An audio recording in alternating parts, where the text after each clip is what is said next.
And I'm going to start with gear because I'm a little quirky when it comes to gear. I like light stuff. This right here will kill just about any tuna in the ocean. And I'm not kidding. This has already killed 170, 75 pound bluefin. I think it's the biggest I've gone on it. But it looks like a pea shooter. It feels like a pea shooter. It's a beautiful thing. This is Shimano. Penn has their equivalents, right? The trevally rod is a jigging rod, but it has plenty of beef. You can lift a cinder block with this thing. The Torsa is a little pricey, right? So it's a little tough to afford, but the beauty of it is you can put out as much pressure with this drag as your old traditional 50 could ever touch. You can really kill big fish with that light rod. I think we ought to pass around so we can just feel just how light that is.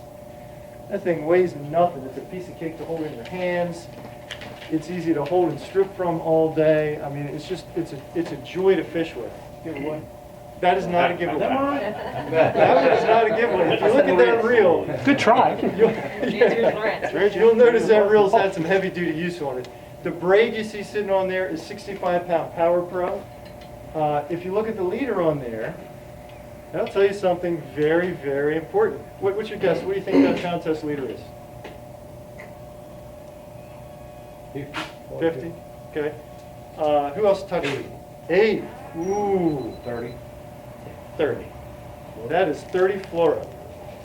30 fluoro for tuna fish. Oh my God, what a pain in the butt, right? You got to be gentle. If you don't get the fish right in the corner of the mouth, you're going to braid it off. Why is there 30 on there? Boom. There will be days when you'll be chunking for tuna that you can get away with using 80, 120, whatever. Doesn't matter. Fish will eat it. There will be days when you'll be sitting there chunking for yellowfin, and you're going to look around and you're going to say, that guy's got a bent rod and that guy's got a bent rod. I don't have a bent rod. What is going on? And what's going on is you've got leader that those fish are spotting.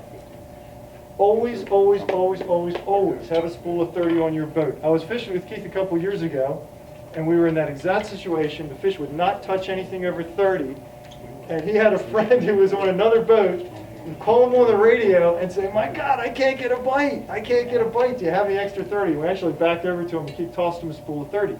It's that big a deal. You've got to have 30 on board. Now again, it's tough. It extends the fight. It makes it hard to get the fish into the boat. It makes it easy to break them off. You don't want to use the 30, but you've got to have it because a lot of times that's the only thing that's going to do the trick. When I start out fishing, I'll usually have a rod or two with 30, and then I'll have some 50 and some 60, and I'll see what gets bit. If the 50 and 60 gets bit, the 30 comes in and comes off, and 50 and 60 goes out. If the 50 and 60 goes untouched while the 30 gets hit 3 times, swap them out. It goes to all 30. Now the other thing you'll notice looking at that rig is that what kind of hook is on there? Circle hook. In some cases I really like circle hooks, in others I really don't. Like chumming for rockfish, honest to God, I think you hook fewer fish. When it comes to tuna fish, I think circle hooks work just fine. But when you've got 30-pound leader on there, you've got to have a circle hook on there. And this is another thing that Keith and I encountered on his boat. One day we hooked up, I don't know, 7 fish, chewed off.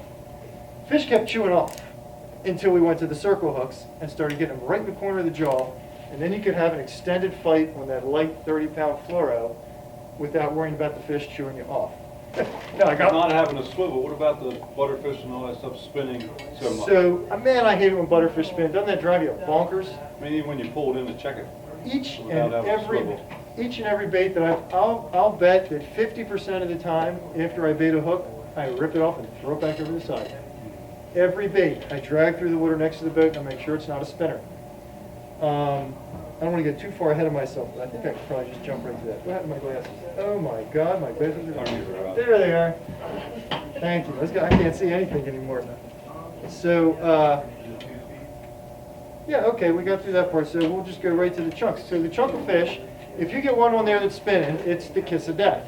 even if you have a swivel, it's the kiss of death, because the fish don't like to eat, they don't like that spin so much. They really don't. They're much more inclined to eat a bait that's floating back or sitting natural. So what I do is, bluefin, take off the tail. Yellowfin, take off the head and the tail. Okay? That is a traditional old-timer method. Use the whole butterfish for the bluefin, use the chunk for the yellowfin. I don't know if it makes a huge difference, but I still do it that way, and it still works for me. The way that I get rid of the spin is I go in right by the tail where it's cut off, turn the hook back, and come back through the other side. So the leader is going right into where the tail's cut off, the thinnest little section of that butterfish possible, and then coming out the other side of the fish. Like I said, half the time, it doesn't work. I put it in the water, I pull it, it spins, I rip it off, I throw it over the side, and I get another one. And I just change it out until I get a good one. Now, that's the traditional. I will say, in the last couple of years, and you guys who are regular have probably seen this, in the last couple of years, for some reason, there have been days when the tuna did not want a big butterfish chunk. They wanted a little bit. You've been seeing this? Yeah. They've been wanting these little bits. I don't know why.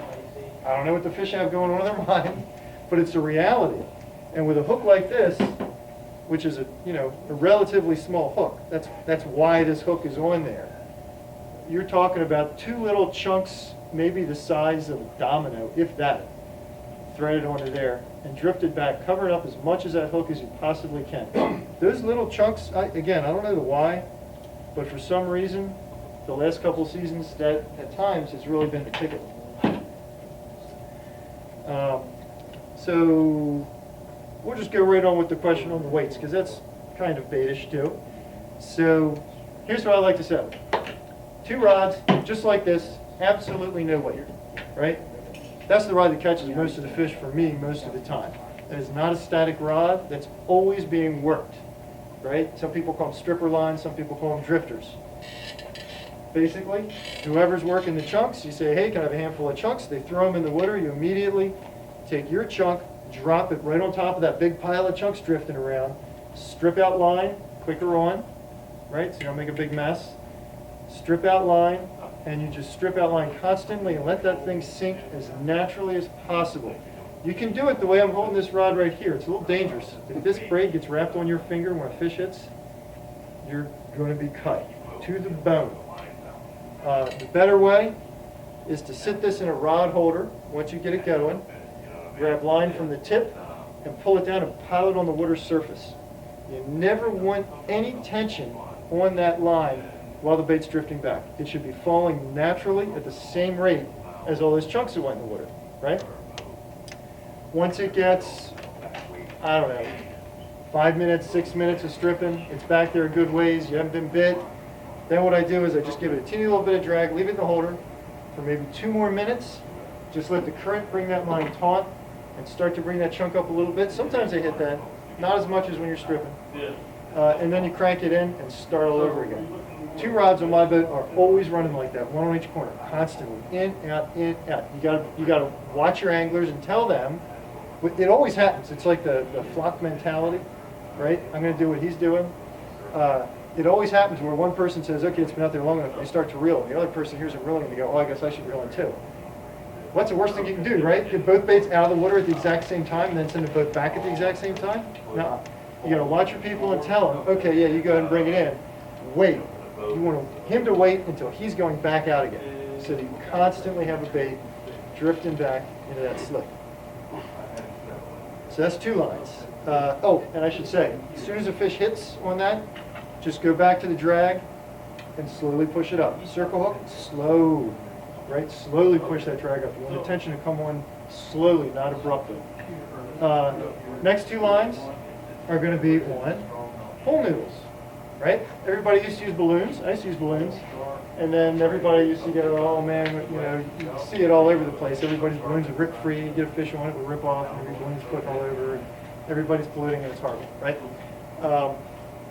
Just as importantly, you get to use this over and over and over again all season. You don't have to buy a bunch of balloons. Hollow in the middle, right? 1 pool noodle you make 4 or 5 floats with. And what you do here is, I've got the hook on here now. You put your line directly through it before you ever tie on your hook. it'll slide up and down your line, right? Strip out how much line you want underneath of it, grab the line up here, double it back, and put it under your rubber band. And I'm going to say for the record, this rubber band is way too small. It's just the rubber band that I had sitting on my desk and I grabbed it. I want a big, thick, sturdy rubber band. This floats out there until a fish hits. When a fish hits, you get tension on the line. Oops, you get tension on the line. It pops it out from under there, and then this slides free again. So again, you don't have to worry about wiring, having a, balloons sometimes that get hung up in the tip. You don't have to worry about any of that. This just slides up and down the line freely. It's out of your way. This is going to have, depending on the current, anywhere from 5 to 8 ounces on it. Maybe one's going to be set at 25 feet. Maybe one's going to be set at 40 feet. We're going to give away another prize. Who's going to tell me, how am I going to know where to set at least one of those lines? I'm looking at my meter and thermocline. You see a thermocline on that meter, you set a bait as close as you possibly can right to it. Every time. So that's 1 through 4. 5 and 6 are down at the bottom. And this is one that a lot of guys neglect. Always put a bait down on the bottom. One, maybe I'll give 4 or 5 cranks on the reel just to get it up a little bit. The other, I'll actually let the weight pound on the bottom. That usually is not the best bait in the world for a yellowfin, but you'd be shocked how often that picks up a bluefin. That's a bluefin bait right there, right on the bottom. And that I'll usually put down the whole butterfish, just with the tail trim, the head on, everything else. That's a good bait. So how does the weight actually get attached? What I like to do, some guys like to use egg sinkers, and then they put a, one of the little crimper doodads to hold the egg sinker there. I don't like to do that, because again, I'm trying to keep everything clean, so that when I'm fighting a fish, I'm not fighting any of the gear. So what I do is I take my rubber band, I run it through the eye of the weight, and then I run it through the loop in my leader. Double it back and pull it through. That's it. You all attached weights with rubber bands before? Piece of cake.